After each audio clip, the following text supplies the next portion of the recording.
ಬರೋಬ್ಬರಿ 13 ವರ್ಷ ಆಯ್ತು ಈ ಒಂದು ಪ್ರಕರಣ ನಡೆದು. 13 ವರ್ಷ ಆಯ್ತು. ಯಾರು ತಡೆದ್ರು ಇವ್ರನ್ನ ನ್ಯಾಯ ಕೊಡಿಸೋದ್ರಿಂದ? ನ್ಯಾಯ ವ್ಯವಸ್ಥೆ ಸರ್ಕಾರ ಎಲ್ಲರ ಕೈಲೂ ಇದೆ. ಸರ್ಕಾರದವ್ರು ಯಾಕೆ ನ್ಯಾಯ ಕೊಡಿಸಲಿಲ್ಲ? ಯಾಕೆ ಈ ಪ್ರಕರಣದ ತನಿಖೆಯನ್ನ ಸರಿಯಾಗಿ ಮಾಡಲಿಲ್ಲ? ಪ್ರಶ್ನೆ ಇದ್ದೇ ಇದೆ. ನಿಜ, ಸೌಜನ್ಯಗೆ ನ್ಯಾಯ ಸಿಗಬೇಕು. ಇಂಥ ಪ್ರಕರಣ ಇನ್ಯಾವತ್ತೂ ಮರುಕಳಿಸಬಾರದು. ಆದ್ರೆ ಈ ಹೆಸರಲ್ಲಿ ಹಿಂದೂಗಳ ಶ್ರದ್ಧಾ ಕೇಂದ್ರವನ್ನ ಮಲಿನ ಮಾಡುವ ಕೆಲಸ ನಡೀತಾ ಇದೆಯಾ? ಈ ಪ್ರಶ್ನೆಯೊಂದಿಗೆ ವೀಕ್ಷಕರೇ, ಹಾಗಾದ್ರೆ ಸಂತೋಷ್ ರಾವ್ ಯಾರು? ಸೌಜನ್ಯ ಸಾವಿಗೆ ಇನ್ನೂ ಕೂಡ ಯಾಕೆ ನ್ಯಾಯ ಸಿಕ್ಕಿಲ್ಲ? ಈ ಸಂತೋಷ್ ರಾವ್ನ ಹಿನ್ನೆಲೆ ಏನು? ಈ ಪ್ರಕರಣವನ್ನ ಬಳಸ್ಕೊಂಡು ಈಗೇನಾಗ್ತಾ ಇದೆ? ಸೊ ಸಂತೋಷ್ ರಾವ್ ಯಾರು ಹಾಗಾದ್ರೆ ನೋಡಿ.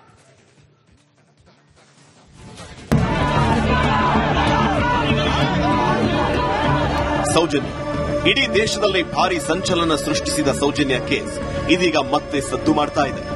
ಸೌಜನ್ಯ ಅತ್ಯಾಚಾರ ಮತ್ತು ಕೊಲೆ ಕೇಸಲ್ಲಿ ಆರೋಪಿ ಸಂತೋಷ್ ರಾವ್ ಜೈಲು ಸೇರಿ ಜಾಮೀನಿನ ಮೇಲೆ ರಿಲೀಸ್ ಆಗಿದ್ದಾನೆ. ಆದ್ರೆ ಈ ಸಂತೋಷ್ ಯಾರು? ಆತನ ಹಿನ್ನೆಲೆ ಏನು? ಮತ್ತೆ ಯಾಕೆ ಈತನ ವಿಚಾರ ಮುನ್ನೆಲೆಗೆ ಬಂದಿದೆ ಅನ್ನೋದೇ very interesting.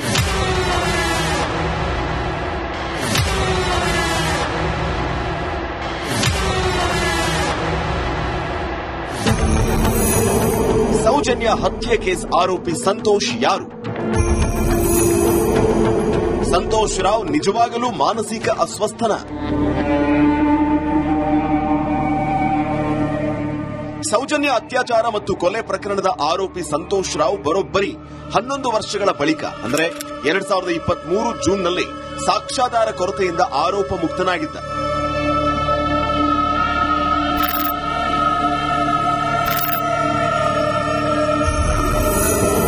Karate black belt ಪಡೆದ ಸಂತೋಷ್ ರಾವ್. ಈ ಸಂತೋಷ್ ರಾವ್ ಮೂಲತಃ ಉಡುಪಿ ಜಿಲ್ಲೆ ಕಾರ್ಕಳ ತಾಲೂಕಿನ ಕುಕ್ಕುಂದೂರು ಗ್ರಾಮದವನು. ಸಂತೋಷ್ ರಾವ್ ತಂದೆ ಸುಧಾಕರ್ ರಾವ್ ನಿವೃತ್ತ ಶಿಕ್ಷಕ, ತಾಯಿ ಪಿಡಬ್ಲ್ಯೂಡಿಯಲ್ಲಿ ಕೆಲಸ ಮಾಡ್ತಾ ಇದ್ರು. ಇವ್ರು ಹೇಳೋ ಹಾಗೆ ಸಂತೋಷ್ ರಾವ್ ಕರಾಟೆಯಲ್ಲಿ ಬ್ಲಾಕ್ ಬೆಲ್ಟ್ ಪಡೆದಿದ್ದಂತೆ.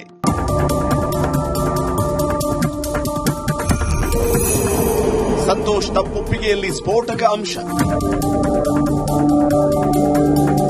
ಇನ್ನು ಈತನ ವೃತ್ತಾಂತವನ್ನ ತಪ್ಪೊಪ್ಪಿಗೆ ಹೇಳಿಕೆ ಸ್ಪಷ್ಟವಾಗಿ ಹೇಳುತ್ತೆ.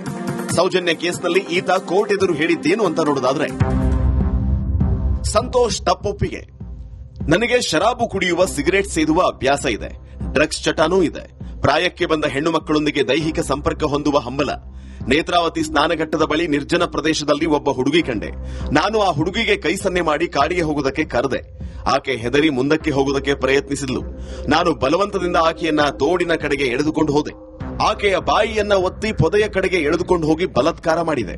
ಆಕೆ ನನ್ನಿಂದ ಕೊಸರಾಡಿ ತಪ್ಪಿಸಿಕೊಳ್ಳುವುದಕ್ಕೆ ಪ್ರಯತ್ನಿಸಿದ್ಲು. ಆಗ ಟ್ಯಾಗ್ನಿಂದ ಕುತ್ತಿಗೆಯನ್ನ ಬಿಗಿದೆ. ಅವಳು ಅಸ್ವಸ್ಥಳಾದ್ಲು. ಬಳಿಕ 1 ಗಂಟೆ ಬಲಾತ್ಕಾರ ಮಾಡಿದೆ.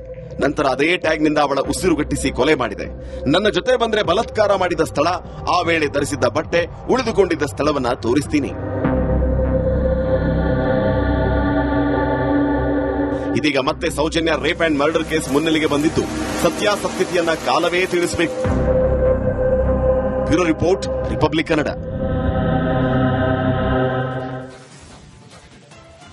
ಎಸ್, ಕೋರ್ಟ್ಗೆ ಸಬ್ಮಿಟ್ ಮಾಡಿರ್ತಕ್ಕಂಥ ಆ ಒಂದು ಕನ್ಫೆಷನ್ ರಿಪೋರ್ಟ್ ಇದೆಯಲ್ಲ, ಆತ ತಾನೇನ್ ಹೇಳ್ಕೊಳ್ತಾನೆ ಅನ್ನೋಂಥದ್ದು, ತನ್ನ ಬಗ್ಗೆ ತಾನೇನ್ ಹೇಳ್ಕೊಳ್ತಾನೆ. ವೀಕ್ಷಕರೇ, ಈ ಮೊದಲೇ ನಾನು ಹೇಳಿದ್ದೀನಿ, ಫೋರೆನ್ಸಿಕ್ ರಿಪೋರ್ಟ್ ಪ್ರಕಾರ ಆತ ಮಾನಸಿಕವಾಗಿ ದೈಹಿಕವಾಗಿ ಸರಿಯಾಗಿದ್ದ.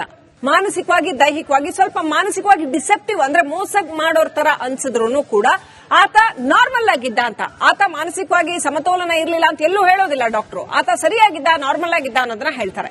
ಅಂತ ಸಂತೋಷ್ ರಾವ್ ನೀಟಾಗಿ ಹೇಳ್ತಾ ಬರ್ತಾನೆ ನೋಡಿ, ತಾನು ಎಂತೆಂತ ಇದ್ದೆ ಅಂದ್ರೆ ಲೈಂಗಿಕವಾಗಿ ಪರ್ವರ್ಟ್ ಅಂತ ಹೇಳ್ತಾರಲ್ಲ, ಪರ್ವರ್ಟ್ ಅಂತ, ಆ ತರದ ಒಂದು ವ್ಯಕ್ತಿನ ಅನ್ನೋ ಅನುಮಾನ ಬರುತ್ತೆ. ಆತ ಹೇಳ್ಕೊಳ್ತಾನೆ ಪ್ರಾಣಿಗಳ ಜೊತೆಗಿನ ಲೈಂಗಿಕತೆಯಲ್ಲಿ ಆಸಕ್ತಿ ಹೊಂದಿದ್ದೆ ಅಂತ ಹೇಳ್ಕೊಳ್ತಾನೆ. ಡ್ರಗ್ ಇಂಜೆಕ್ಷನ್ ತಗೊಂಡು ಲೈಂಗಿಕ ಆಸಕ್ತಿಯನ್ನ ಹೆಚ್ಚಿಸ್ಕೋತಾ ಇದ್ದೆ ಅಂತ ಹೇಳ್ಕೊಳ್ತಾನೆ. ಆಮೇಲೆ ಅವತ್ತು ಏನ್ ನಡೀತು ಅನ್ನೋದನ್ನು ಕೂಡ ಆತ ಹೇಳ್ತಾನೆ. ಆಕೆ ಬರ್ತಾ ಇದ್ಲು, ನಾನು ಆಕೆನ ಹೊತ್ಕೊಂಡು ಹೋದೆ, ಮತ್ತೆ ಈ ರೀತಿ ಏನೋ ಕೈ ಸನ್ನೆ ಮಾಡಿ ಕರ್ದೆ, ಆಮೇಲೆ ಆಕೆನ ಹೊತ್ಕೊಂಡು ಹೋಗ್ತೀನಿ ಅಲ್ಲಿಂದ, ಅದೆಲ್ಲ ಹೇಳ್ತಾನೆ ಆತ. ಬಲಾತ್ಕಾರವಾಗಿ ಸಂಭೋಗ ಮಾಡೋದಕ್ಕೆ ಪ್ರಯತ್ನ ಪಟ್ಟೆ, ಆಕೆ ಬಿಡ್ಲಿಲ್ಲ. ಆಗ ಆಕೆ ಆ ಕುತ್ತಿಗೆಯಲ್ಲಿದ್ದ ಟ್ಯಾಗ್ ಅನ್ನ ಬಿಗಿಯಾಗಿ ಹಿಡಿದಾಗ ಆಕೆ ಅಸ್ವಸ್ಥಳಾದ್ಲು. ಆ ನಂತರ ಆಕೆಯನ್ನ ಕೈಗಳೆರಡನ್ನೂ ಕೂಡ ಕಟ್ಟು ಹಾಕಿ ತಾನು ಆ ಎಲ್ಲ ದುಷ್ಕೃತ್ಯ ಹೇಗ್ ಮಾಡಿದೆ ಅನ್ನೋದನ್ನ ಆತ ಎಕ್ಸ್ಪ್ಲೈನ್ ಮಾಡ್ತಾನೆ, ಡೀಟೇಲ್ ಆಗಿ ಎಕ್ಸ್ಪ್ಲೈನ್ ಮಾಡ್ಕೊಂಡು ಹೋಗ್ತಾನೆ.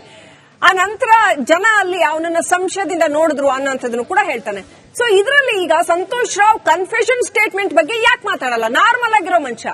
ಸೊ ಈ ವಿಚಾರದಲ್ಲಿ ಇನ್ನೂ ಸಾಕಷ್ಟು ಡೌಟ್ ಇದೆ. ಬರೋಬ್ಬರಿ 13 ವರ್ಷ ಆಯ್ತು ಈ ಒಂದು ಪ್ರಕರಣ ನಡೆದು. 13 ವರ್ಷ ಆಯ್ತು. ಯಾರು ತಡೆದ್ರು ಇವ್ರನ್ನ ನ್ಯಾಯ ಕೊಡಿಸೋದ್ರಿಂದ? ನ್ಯಾಯ ವ್ಯವಸ್ಥೆ ಸರ್ಕಾರ ಎಲ್ಲರ ಕೈಲೂ ಇದೆ. ಸರ್ಕಾರದವ್ರು ಯಾಕೆ ನ್ಯಾಯ ಕೊಡಿಸಲಿಲ್ಲ? ಯಾಕೆ ಈ ಪ್ರಕರಣದ ತನಿಖೆಯನ್ನ ಸರಿಯಾಗಿ ಮಾಡಲಿಲ್ಲ? ಪ್ರಶ್ನೆ ಇದ್ದೇ ಇದೆ. ನಿಜ, ಸೌಜನ್ಯಗೆ ನ್ಯಾಯ ಸಿಗಬೇಕು. ಇಂಥ ಪ್ರಕರಣ ಇನ್ಯಾವತ್ತೂ ಮರುಕಳಿಸಬಾರದು. ಆದ್ರೆ ಈ ಹೆಸರಲ್ಲಿ ಹಿಂದೂಗಳ ಶ್ರದ್ಧಾ ಕೇಂದ್ರವನ್ನ ಮಲಿನ ಮಾಡುವ ಕೆಲಸ ನಡೀತಾ ಇದೆಯಾ? ಈ ಪ್ರಶ್ನೆಯೊಂದಿಗೆ ವೀಕ್ಷಕರೇ, ಹಾಗಾದ್ರೆ ಸಂತೋಷ್ ರಾವ್ ಯಾರು? ಸೌಜನ್ಯ ಸಾವಿಗೆ ಇನ್ನೂ ಕೂಡ ಯಾಕೆ ನ್ಯಾಯ ಸಿಕ್ಕಿಲ್ಲ? ಈ ಸಂತೋಷ್ ರಾವ್ನ ಹಿನ್ನೆಲೆ ಏನು? ಈ ಪ್ರಕರಣವನ್ನ ಬಳಸ್ಕೊಂಡು ಈಗೇನಾಗ್ತಾ ಇದೆ? ಸೊ ಸಂತೋಷ್ ರಾವ್ ಯಾರು ಹಾಗಾದ್ರೆ ನೋಡಿ.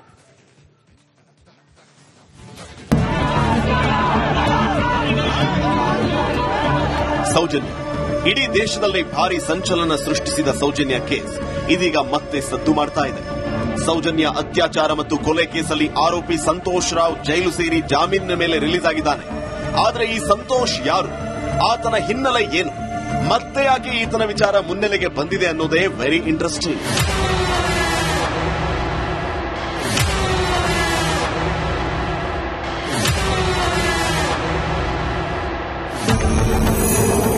ಸೌಜನ್ಯ ಹತ್ಯೆ ಕೇಸ್ ಆರೋಪಿ ಸಂತೋಷ್ ಯಾರು? ಸಂತೋಷ್ ರಾವ್ ನಿಜವಾಗಲೂ ಮಾನಸಿಕ ಅಸ್ವಸ್ಥನ? ಸೌಜನ್ಯ ಅತ್ಯಾಚಾರ ಮತ್ತು ಕೊಲೆ ಪ್ರಕರಣದ ಆರೋಪಿ ಸಂತೋಷ್ ರಾವ್ ಬರೋಬ್ಬರಿ 11 ವರ್ಷಗಳ ಬಳಿಕ ಅಂದ್ರೆ 2023 ಜೂನ್ನಲ್ಲಿ ಸಾಕ್ಷ್ಯಾಧಾರ ಕೊರತೆಯಿಂದ ಆರೋಪ ಮುಕ್ತನಾಗಿದ್ದ.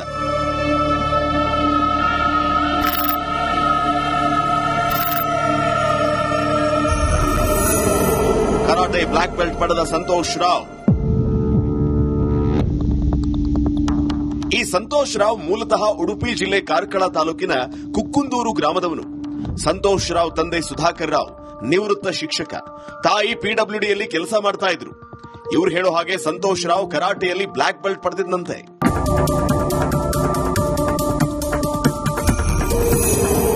ಸಂತೋಷ್ ತಪ್ಪೊಪ್ಪಿಗೆಯಲ್ಲಿ ಸ್ಫೋಟಕ ಅಂಶ. ಇನ್ನು ಈತನ ವೃತ್ತಾಂತವನ್ನ ತಪ್ಪೊಪ್ಪಿಗೆ ಹೇಳಿಕೆ ಸ್ಪಷ್ಟವಾಗಿ ಹೇಳುತ್ತೆ. ಸೌಜನ್ಯ ಕೇಸ್ನಲ್ಲಿ ಈತ ಕೋರ್ಟ್ ಎದುರು ಹೇಳಿದ್ದೇನು ಅಂತ ನೋಡೋದಾದ್ರೆ, ಸಂತೋಷ್ ತಪ್ಪೊಪ್ಪಿಗೆ. ನನಗೆ ಶರಾಬು ಕುಡಿಯುವ, ಸಿಗರೇಟ್ ಸೇದುವ ಅಭ್ಯಾಸ ಇದೆ. ಡ್ರಗ್ಸ್ ಚಟನೂ ಇದೆ. ಪ್ರಾಯಕ್ಕೆ ಬಂದ ಹೆಣ್ಣು ಮಕ್ಕಳೊಂದಿಗೆ ದೈಹಿಕ ಸಂಪರ್ಕ ಹೊಂದುವ ಹಂಬಲ. ನೇತ್ರಾವತಿ ಸ್ನಾನಘಟ್ಟದ ಬಳಿ ನಿರ್ಜನ ಪ್ರದೇಶದಲ್ಲಿ ಒಬ್ಬ ಹುಡುಗಿ ಕಂಡೆ. ನಾನು ಆ ಹುಡುಗಿಗೆ ಕೈ ಸನ್ನೆ ಮಾಡಿ ಕಾಡಿಗೆ ಹೋಗುವುದಕ್ಕೆ ಕರೆದೆ. ಆಕೆ ಹೆದರಿ ಮುಂದಕ್ಕೆ ಹೋಗುವುದಕ್ಕೆ ಪ್ರಯತ್ನಿಸಿದ್ಲು. ನಾನು ಬಲವಂತದಿಂದ ಆಕೆಯನ್ನ ತೋಡಿನ ಕಡೆಗೆ ಎಳೆದುಕೊಂಡು ಹೋದೆ. ಆಕೆಯ ಬಾಯಿಯನ್ನ ಒತ್ತಿ ಪೊದೆಯ ಕಡೆಗೆ ಎಳೆದುಕೊಂಡು ಹೋಗಿ ಬಲಾತ್ಕಾರ ಮಾಡಿದೆ. ಆಕೆ ನನ್ನಿಂದ ಕೊಸರಾಡಿ ತಪ್ಪಿಸಿಕೊಳ್ಳುವುದಕ್ಕೆ ಪ್ರಯತ್ನಿಸಿದ್ಲು. ಆಗ ಟ್ಯಾಗ್ನಿಂದ ಕುತ್ತಿಗೆಯನ್ನ ಬಿಗಿದೆ. ಅವಳು ಅಸ್ವಸ್ಥಳಾದ್ಲು. ಬಳಿಕ 1 ಗಂಟೆ ಬಲಾತ್ಕಾರ ಮಾಡಿದೆ. ನಂತರ ಅದೇ ಟ್ಯಾಗ್ನಿಂದ ಅವಳ ಉಸಿರುಗಟ್ಟಿಸಿ ಕೊಲೆ ಮಾಡಿದೆ.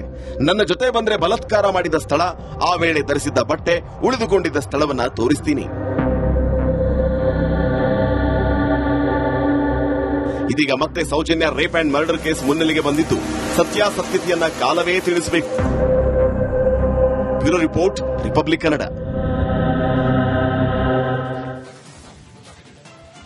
ಎಸ್, ಕೋರ್ಟ್ಗೆ ಸಬ್ಮಿಟ್ ಮಾಡಿರ್ತಕ್ಕಂಥ ಆ ಒಂದು ಕನ್ಫೆಷನ್ ರಿಪೋರ್ಟ್ ಇದೆಯಲ್ಲ, ಆತ ತಾನೇನ್ ಹೇಳ್ಕೊಳ್ತಾನೆ ಅನ್ನೋಂಥದ್ದು, ತನ್ನ ಬಗ್ಗೆ ತಾನೇನ್ ಹೇಳ್ಕೊಳ್ತಾನೆ. ವೀಕ್ಷಕರೇ, ಈ ಮೊದಲೇ ನಾನು ಹೇಳಿದ್ದೀನಿ, ಫೋರೆನ್ಸಿಕ್ ರಿಪೋರ್ಟ್ ಪ್ರಕಾರ ಆತ ಮಾನಸಿಕವಾಗಿ ದೈಹಿಕವಾಗಿ ಸರಿಯಾಗಿದ್ದ. ಮಾನಸಿಕವಾಗಿ ದೈಹಿಕವಾಗಿ ಸ್ವಲ್ಪ ಮಾನಸಿಕವಾಗಿ ಡಿಸೆಪ್ಟಿವ್, ಅಂದ್ರೆ ಮೋಸ ಮಾಡೋರ್ ತರ ಅನ್ಸಿದ್ರು ಕೂಡ ಆತ ನಾರ್ಮಲ್ ಆಗಿದ್ದ ಅಂತ. ಆತ ಮಾನಸಿಕವಾಗಿ ಸಮತೋಲನ ಇರಲಿಲ್ಲ ಅಂತ ಎಲ್ಲೂ ಹೇಳೋದಿಲ್ಲ ಡಾಕ್ಟರ್. ಆತ ಸರಿಯಾಗಿದ್ದ, ನಾರ್ಮಲ್ ಆಗಿದ್ದ ಅನ್ನೋದನ್ನ ಹೇಳ್ತಾರೆ. ಅಂತ ಸಂತೋಷ್ ರಾವ್ ನೀಟಾಗಿ ಹೇಳ್ತಾ ಬರ್ತಾನೆ ನೋಡಿ, ತಾನು ಎಂತೆಂತ ಇದ್ದೆ ಅಂದ್ರೆ ಲೈಂಗಿಕವಾಗಿ ಪರ್ವರ್ಟ್ ಅಂತ ಹೇಳ್ತಾರಲ್ಲ, ಪರ್ವರ್ಟ್ ಅಂತ, ಆ ತರದ ಒಂದು ವ್ಯಕ್ತಿನ ಅನ್ನೋ ಅನುಮಾನ ಬರುತ್ತೆ. ಆತ ಹೇಳ್ಕೊಳ್ತಾನೆ ಪ್ರಾಣಿಗಳ ಜೊತೆಗಿನ ಲೈಂಗಿಕತೆಯಲ್ಲಿ ಆಸಕ್ತಿ ಹೊಂದಿದ್ದೆ ಅಂತ ಹೇಳ್ಕೊಳ್ತಾನೆ. ಡ್ರಗ್ ಇಂಜೆಕ್ಷನ್ ತಗೊಂಡು ಲೈಂಗಿಕ ಆಸಕ್ತಿನ ಹೆಚ್ಚಿಸ್ಕೋತಾ ಇದ್ದೆ ಅಂತ ಹೇಳ್ಕೊಳ್ತಾನೆ. ಆಮೇಲೆ ಅವತ್ತು ಏನ್ ನಡೀತು ಅನ್ನೋದನ್ನು ಕೂಡ ಆತ ಹೇಳ್ತಾನೆ. ಆಕೆ ಬರ್ತಾ ಇದ್ಲು, ನಾನು ಆಕೆನ ಹೊತ್ಕೊಂಡು ಹೋದೆ, ಮತ್ತೆ ಈ ರೀತಿ ಏನೋ ಕೈಸನ್ನೆ ಮಾಡಿ ಕರ್ದೆ, ಆಮೇಲೆ ಆಕೆನ ಹೊತ್ಕೊಂಡು ಹೋಗ್ತೀನಿ ಅಲ್ಲಿಂದ, ಅದೆಲ್ಲ ಹೇಳ್ತಾನೆ ಆತ. ಬಲಾತ್ಕಾರವಾಗಿ ಸಂಭೋಗ ಮಾಡೋದಕ್ಕೆ ಪ್ರಯತ್ನ ಪಟ್ಟೆ, ಆಕೆ ಬಿಡ್ಲಿಲ್ಲ. ಆಗ ಆಕೆ ಆ ಕುತ್ತಿಗೆಯಲ್ಲಿದ್ದ ಟ್ಯಾಗ್ ನ ಬಿಗಿಯಾಗಿ ಹಿಡಿದಾಗ ಆಕೆ ಅಸ್ವಸ್ಥಳಾದ್ಲು. ಆ ನಂತರ ಆಕೆನ ಕೈಗಳೆರಡನ್ನೂ ಕೂಡ ಕಟ್ ಹಾಕಿ ತಾನು ಆ ಎಲ್ಲ ದುಷ್ಕೃತ್ಯ ಹೇಗ್ ಮಾಡಿದೆ ಅನ್ನೋದನ್ನ ಆತ ಎಕ್ಸ್ಪ್ಲೈನ್ ಮಾಡ್ತಾನೆ, ಡೀಟೇಲ್ ಎಕ್ಸ್ಪ್ಲೈನ್ ಮಾಡ್ಕೊಂಡು ಹೋಗ್ತಾನೆ. ಆ ನಂತರ ಜನ ಅಲ್ಲಿ ಅವನನ್ನ ಸಂಶಯದಿಂದ ನೋಡಿದ್ರು ಅನ್ನೋಂಥದ್ದನ್ನು ಕೂಡ ಹೇಳ್ತಾನೆ. ಸೊ ಇದರಲ್ಲಿ ಈಗ ಸಂತೋಷ್ ರಾವ್ ಕನ್ಫೆಷನ್ ಸ್ಟೇಟ್ಮೆಂಟ್ ಬಗ್ಗೆ ಯಾಕೆ ಮಾತಾಡಲ್ಲ? ನಾರ್ಮಲ್ ಆಗಿರೋ ಮನುಷ್ಯ. ಸೊ ಈ ವಿಚಾರದಲ್ಲಿ ಇನ್ನೂ ಸಾಕಷ್ಟು ಡೌಟ್ ಇದೆ.